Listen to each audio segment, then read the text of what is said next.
May mga sikreto na kayang magligtas sa'yo, pero may mga sikreto rin na pwedeng ikapahamak mo. Hindi dahil masama kang tao, hindi dahil naging pabaya ka. Minsan, simpleng dahil nagtiwala ka sa maling tao, sa maling oras. Ang totoo, hindi laging yung tinatago ng iba ang mapanganib. Mas delikado ang mga bagay na tayo mismo ang ibinubunyag. Madalas nang hindi natin namamalayan ang kapalit. Sa mahabang kasaysayan ng tao, ilang buhay na ang nawasak dahil sa isang maling salita, isang kwentong na ibahagi sa maling tao, o isang detalye na dapat sana ay nanatili na lang sa loob ng sariling bibig. Isipin mo, dati ang mga tsismis ay umiikot lang sa baryo. Ngayon, isang click lang sa social media, alam na ng buong mundo kung saan ka nakatira, magkano ang kinikita mo, o saan ka pupunta bukas ng gabi.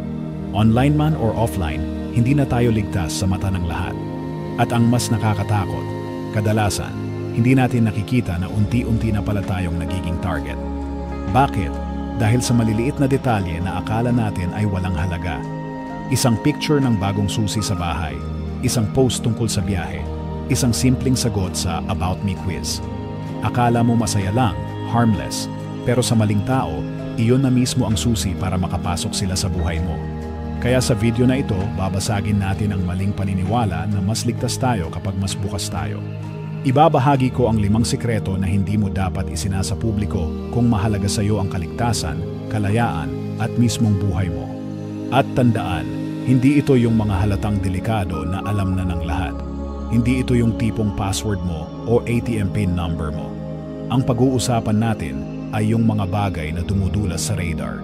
Yung akala mong normal lang na ibahagi, pero kapag nakalusot sa maling tenga o maling mata, pwedeng ikapahamak mo. Isipin mo itong video na ito bilang babala at gabay. Bawat minuto, bawat detalye na pag-uusapan natin, pwedeng maging sandata mo laban sa mga taong nakatingin lang, naghihintay lang ng pagkakataon. Kaya kung mahalaga sa iyo ang proteksyon ng sarili mo at ng pamilya mo, huwag mong iskip. Huwag kang mag-click away. Dahil baka yung minuto na ipapalagpas mo, iyon mismo ang magliligtas sa iyo mula sa kapahamakan. At bago tayo magsimula, isang paalala lang. Kung seryoso ka sa pagpapalakas ng iyong proteksyon at paghubog ng mas matatag na pagkatao gamit ang Stoic Philosophy, huwag kalimutang i-like ang video na ito, mag-subscribe at manatili hanggang dulo. Dahil ang susunod na maririnig mo, maaaring ito na ang pinakapayapang desisyon na magagawa mo para sa sarili mo ngayong araw. Stay sharp, stay safe, let's get into it. Number 1, huwag ibahagi ang iyong pinansyal na impormasyon. Isipin mo ito, may kakilala kang nag-post ng larawan, nakangiti habang hawak ang bagong susi ng bahay, may caption na, "Finally, homeowner." Mukhang harmless, di ba? Normal na celebration, milestone sa buhay. Pero sa totoo lang, sa simpleng post na yon, nakapagbigay na siya ng sobrang daming impormasyon.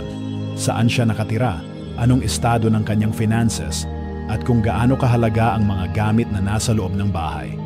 Ganyan ang nangyari sa kaibigan kong si Rachel. Single, nasa early 30s, nagsikap para makabili ng sariling bahay. Proud siya at dapat lang. Kaya nag-post siya ng ilang litrato. Hawak ang susi, may welcome mat, pati porch ng bahay kung saan bahagyang kita ang street number. Wala siyang masamang intensyon, simpleng tuwa lang. Pero 2 buwan lang ang lumipas. 2 beses sinubukang pasukin ang bahay niya. 1 beses habang wala siya sa weekend at 1 beses habang nasa trabaho. Wala naman siyang kaaway, hindi rin delikadong lugar ang tinitirhan niya. Pero dahil sa post na yon, minarkahan niya ang sarili bilang target, isang taong may bago at mahalagang pag-aari, pero walang sapat na proteksyon. Ito ang hindi napapansin ng marami. Ang pera at ari-arian, hindi lang nakikita sa mismong sinasabi mo, kundi sa mga signal na ipinapadala mo. Nag-post ka ng bagong kotse, nagkwento ka ng laki ng bonus mo, o nagsabi kang finally debt-free ka na. Sa mata ng kaibigan mo, achievement yan. Pero sa mata ng taong may ibang intensyon, breadcrumb yan. Pahiwatig na may maaring nakawin, pagplanuhan, o i-manipulate. At huwag mong isipin na hackers lang or scammers ang nanonood. Minsan, sila pa mismo ang mga taong nasa paligid mo, katrabaho, kakilala ng kakilala, o simpleng tao na nakapansin ng mamahaling relo sa kamay mo. Hindi laging galing sa madidilim na eskinita ang panganib. Minsan, galing sa mga taong nakangiti sa harap mo pero nagbibilang ng kung ano ang makukuha nila mula sa'yo. Ngayon, tanong, bakit ba tayo oversharer? Simple. Validation. Gusto natin ng congrats sa comments, mga heart emoji, mga likes. Pero ayon sa Stoicism, ang tunay na tagumpay ay hindi nangangailangan ng audience. Sabi ng mga Stoic, ang kapayapaan ay nanggagaling sa sarili, sa kontrol ng ating hangarin at aksyon. Kaya kung Stoic ang mindset mo, matututunan mong pigilan ang urge na mag-post ng lahat ng bagay. Matututunan mong tanungin ang sarili, bakit ko ba gustong ibahagi ito? Dahil ba sa connection o validation? Dahil ba sa pagpapakita ng tuwa o dahil sa ego? Ano ang solusyon? Hindi mo kailangang magsinungaling o maging paranoid. Kailangan mo lang maging intentional. Kung may magtanong kung magkano ang kinikita mo, simple lang. Enough to get by. Komportable naman ako. Tapos lipat agad ng topic. Kung may major win ka sa trabaho, i-celebrate privately kasama ang mga taong tunay mong pinagkakatiwalaan. Kung may bagong gamit ka, huwag agad i-post o mas mabuti, huwag nang i-share. Tandaan, hindi mo utang na loob sa kahit kanino ang detalyadong play-by-play ng tagumpay mo. Ang mas kaunting alam ng ibang tao tungkol sa pera mo, mas ligtas ka. Hindi lang sa kriminal, kundi pati sa inggit, manipulasyon at mga problemang legal. Ang Stoic reminder dito, tratuhin ang iyong financial status gaya ng PIN number ng ATM mo, hindi ibinibigay kahit kanino. Dahil sa mundong ito, ang kaligtasan madalas nakasalalay sa dalawang bagay, kung ano ang pipiliin mong ibunyag at kung ano ang marunong kang itago. Privacy is power, silence is safety. At discretion, yan ang pinakamalakas mong kalasag. Number 2, huwag isapubliko ang iyong lokasyon o travel schedule. Naranasan mo na ba yung biglang kaba na may taong alam kung nasaan ka kahit hindi mo naman sinabi? Iyon ang pakiramdam ng maraming tao ngayon dahil sa oversharing. Ang masaklap, madalas hindi na natin napapansin kung gaano kalaking panganib ang dala ng simpleng pagtag ng location o pag-post ng travel updates in real time. Karaniwan sa atin, nasa airport, selfie agad. Finally, vacation time. Nasa restaurant, check-in agad. Nasa concert, IG story agad with location tag. Akala natin simpleng pagbabahagi lang. Pero sa totoo lang, binibigay natin ang pinakamahalagang impormasyon kung nasaan tayo at kung kailan wala tayo sa bahay. Ganyan ang nangyari kay Maya. Newly engaged, sobrang saya, mahilig mag-document ng bawat moment. Nagkaroon sila ng weekend trip sa Lake Tahoe. Post siya ng road trip pic, scenic view sa cabin, tapos caption, "No signal, no problems." Pero may problema nga. May isang lalaki mula sa nakaraan niya, matagal na niyang iniwasan, tahimik lang na nag-o-observe sa feed niya. Dahil sa posts, alam nito hindi lang kung nasaan si Maya, kundi nawala siya sa bahay. Habang nag-i-enjoy si Maya sa snow, binuksan ng stalker ang apartment niya sa Sacramento. Hindi lang gamit ang nawala. Ang mas masakit, yung pakiramdam na may ibang pumasok sa pinakapribadong espasyo niya dahil lang sa mga detalye na siya mismo ang naglabas. At ito ang totoo, hindi lahat ng banta ay pera ang habol. May iba na obsession, control, o paghihiganti. At sa maling tao, ang location mo ay parang mapa ng oportunidad. Hindi ito paranoia, pattern recognition lang.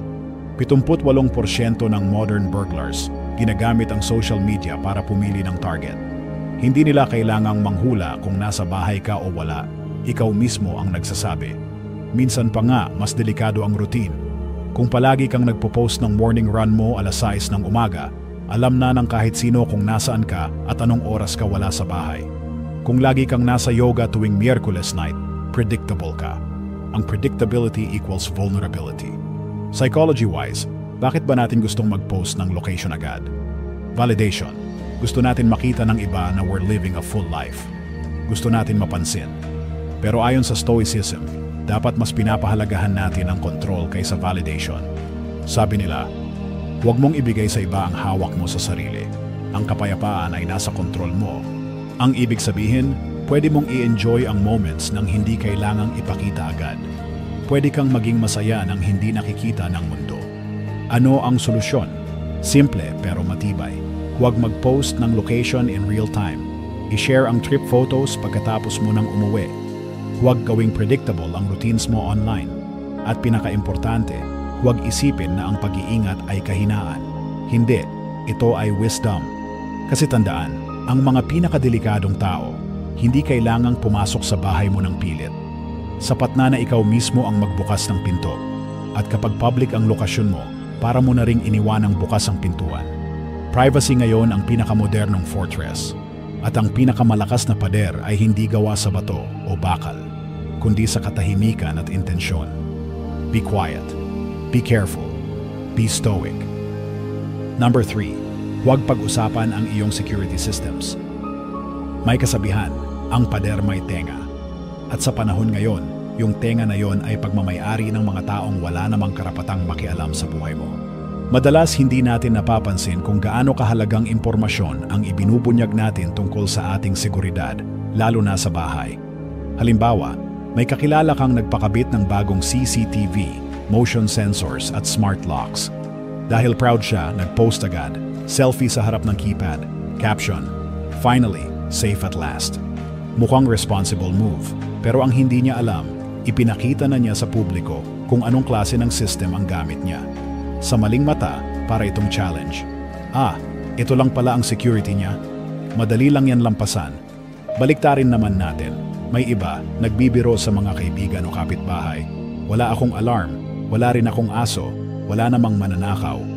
Akala nila nakakatawa, pero sa totoo lang, nagbigay na sila ng mensahe. Easy target kami.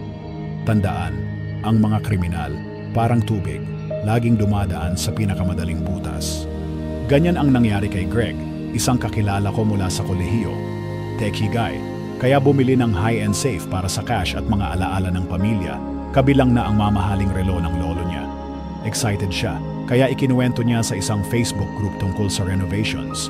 Binanggit pa ang brand, biometric lock, at kung saan nakalagay, "Tucked sa closet behind my suits," parang James Bond. Biro niya. Ilang linggo lang, ninakawan ang bahay niya. Hindi ginalaw ang TV, laptop o ibang gamit. Yung safe lang ang kinuha. Hindi na kailangan ng hula, ginamit lang ng kriminal ang impormasyon na siya mismo ang nagbigay.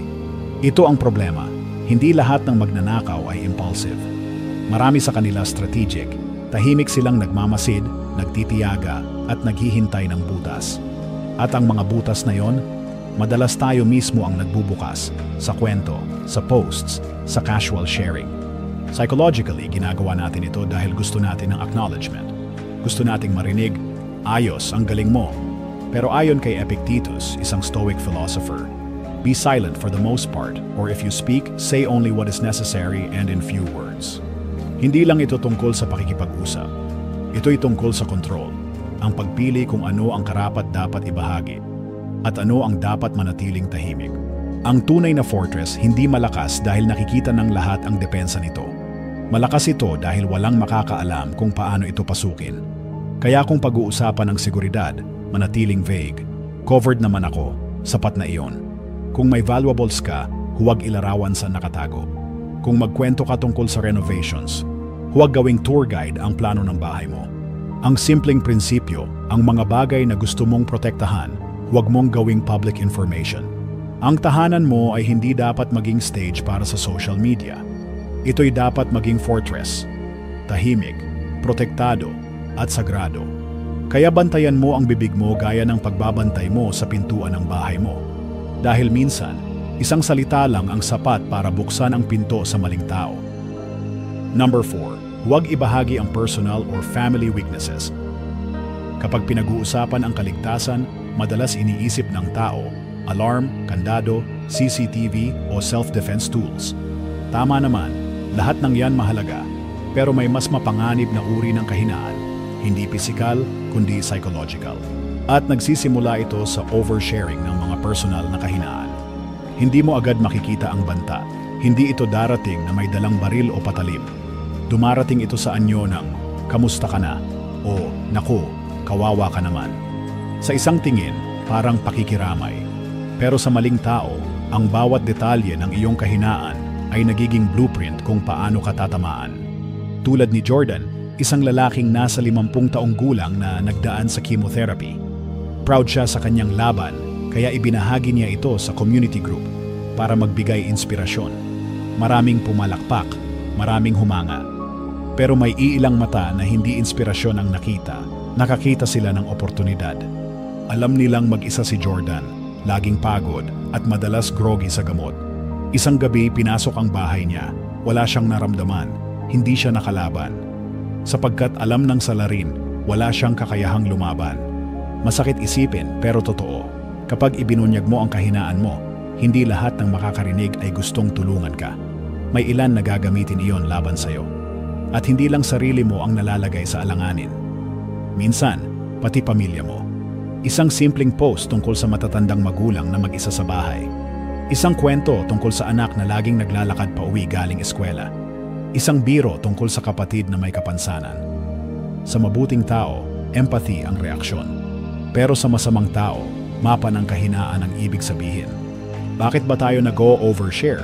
Natural sa tao ang gustong maunawaan, craving for connection. Gusto natin marinig ang gets kita, nandito kami para sa'yo. Pero sabi ng Stoics, hindi lahat ng katotohanan ay dapat sabihin. Si Chrysippus, isang Stoic thinker, nagsabi, ang taong marunong ay nagsasalita ng may pagpipigil. Magbubunyag siya pero hindi sa lahat, kundi sa mga karapat-dapat lamang. Hindi ibig sabihin nito ay maging malamig o detached ka. Ang ibig sabihin, matuto kang pumili. Kung kailangan mong mag-open up, gawin ito sa tamang tao. Mga pinagkakatiwalaang kaibigan, pamilya o profesional. Kung sa publiko, panatilihin itong general. Hindi mo kailangang i-broadcast ang detalye ng iyong trauma, sakit o takot. Dahil kapag binuksan mo ang lahat, para kang nagbigay ng mapa sa isang estranghero. Ito ang butas ng depensa ko. Dito mo ako kayang saktan. Kaya bago magbahagi, tanungin ang sarili, bakit ko ito gustong sabihin?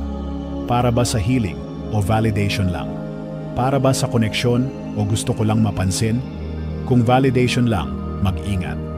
Hindi lahat ng makikinig ay may mabuting hangarin. Tandaan, hindi kahinaan ang magtago ng ilang bahagi ng sarili.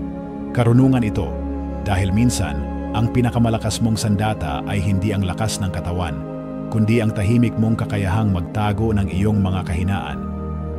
Number 5. Huwag magbigay ng impormasyon na pwedeng gamiting identity theft. Kailan ka huling tumigil at seryosong nag-isip kung ano talaga ang mga bagay na ibinabahagi mo online? Hindi lang password o credit card number ang pinag-uusapan dito. Minsan, simpleng detalye lang. Pangalan ng first pet mo, maiden name ng nanay mo, street kung saan ka lumaki, o graduation photo na may pangalan ng eskwelahan. Mukhang walang halaga, di ba? Pero sa maling tao, bawat maliit na piraso ay bahagi ng isang mas malaking puzzle. Isang puzzle na kayang bumuo ng buong pagkakakilanlan mo. Ganyan ang nangyari kay Melissa, isang teacher na mahilig sa mga About Me quizzes sa Instagram stories. Favorite band? Sagot niya, Pearl Jam. First pet's name? Lucky. Hometown? Dayton, Ohio. Nag-post pa siya ng throwback ng unang kotse niya, pati graduation pic mula sa high school nila. Cute, fun, nostalgic. Pero hindi niya alam, halos lahat ng sagot niya ay eksaktong security questions na ginagamit ng email at banking apps niya. Ilang linggo lang, nahack ang mga account niya. Na-lockout siya sa email, bank card niya na flag, at nagtagal ng halos isang buwan bago niya muling naayos lahat. Ang mas masakit, hindi siya nahack dahil careless siya. Nahack siya dahil siya mismo ang nagbigay ng mga piraso, unti-unti, sa publiko. Ito ang hindi nakikita ng marami. Modern identity theft hindi laging mukhang hacker na nakahoodie sa madilim na kwarto. Madalas, isa lang itong taong matiyagang nagko-collect ng maliliit na detalye na kusang ibinigay mo. Hindi sila nambabasag ng pinto. Ikaw mismo ang nag-iwan ng bukas. At mas nakakatakot, kapag pinagsama-sama ang mga maliliit na impormasyon, mas nagiging delikado. Birth month mo mula sa birthday greeting ng kaibigan sa wall. Mascot ng school mo mula sa lumang yearbook photo. Isang biro na Class of 2007, represent. Isang tag sa kapatid mo na may parehong apelyido. Sa isang estranghero, walang kasalanan. Pero sa isang kriminal, sapat na ito para makagawa ng phishing attack na parang legit. O mas malala, makuha ang partial social security number mo. Dito pumapasok ang Stoicism. Sabi ni Marcus Aurelius, kung hindi ito tama, huwag gawin. Kung hindi ito totoo, huwag sabihin. Kung ia-apply natin sa digital age, ito ang ibig sabihin. Bago ka mag-post, itanong mo sa sarili mo. Makakabuti ba ito? Kanino? At paano kung makita ito ng maling tao? Kung hindi malinaw ang sagot, huwag nang i-share. Ano ang practical na pwede mong gawin? Gumamit ng false answers sa security questions. Ikaw lang ang makakaalam. Huwag i-post kung anong apps o bangko ang gamit mo. I-edit ang lumang posts. Burahin ang hindi na dapat nakikita. Higpitan ang privacy settings mo. Tandaan, nilalak mo ang pintuan ng bahay mo araw-araw, di ba? Dapat ganun din ang gawin mo sa digital life mo. Hindi mo kailangang mabuhay sa paranoia. Ang kailangan mo lang ay precision at awareness. Ang privacy ay hindi kahinaan. Ito ay respeto sa sarili. Sa mundong puno ng mata at tenga na laging nakatingin, minsan ang pinakamalakas mong sandata ay katahimikan. Ngayon, dumating na tayo sa dulo. At kung napansin mo, isang pattern ang paulit-ulit na lumabas. Ang pinakamapanganib na impormasyon ay hindi yung ninanakaw sa atin, kundi yung kusa nating ibinibigay. Isang simpleng post tungkol sa bagong bahay o kotse, naging imbitasyon para sa magnanakaw. Isang check-in sa airport habang nasa biyahe, nagsilbing green light para sa stalker o burglar.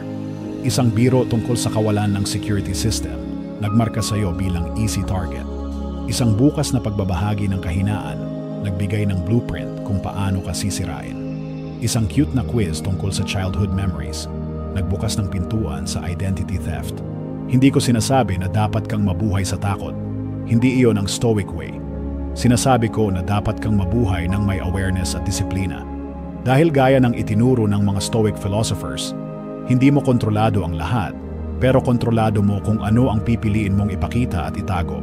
Sa mundong puno ng mata, online at offline, ang privacy ay hindi na luxury. Isa na itong necessity. Ang katahimikan ay hindi pagiging mahina. Isa itong armor. At ang discretion, yan ang tunay na kalasag laban sa mga taong naghihintay lang ng pagkakataon. Kaya bago ka mag-post, bago ka magkuwento, bago ka magbunyag ng detalye, itanong mo, bakit ko ito gustong sabihin? Ano ang mapapala ko kung i-share ko ito? Paano kung makita ito ng maling tao? Kaya ko bang panindigan ang magiging epekto? Dahil minsan, isang maliit na detalye lang ang pagitan ng kaligtasan at kapahamakan. Kung may natutunan ka sa video na ito, huwag kalimutang i-like at i-share para mas marami pang tao ang magising sa katotohanan ito. At i-subscribe ang channel na ito dahil bawat linggo may bago akong ilalabas na stoic wisdom para sa modernong buhay mo. Comment mo rin sa ibaba, anong sikreto ang dati mong na-overshare at ngayon ay pinagsisisihan mo? Dahil baka ang kwento mo, siya mismong magsilbing babala o proteksyon sa iba. Tandaan, ang tunay na lakas ay hindi sa dami ng ipinapakita mo, kundi sa dami ng kaya mong itago at protektahan. At sa mundong puno ng ingay, ang katahimikan ang iyong superpower. Stay sharp, stay safe, stay stoic,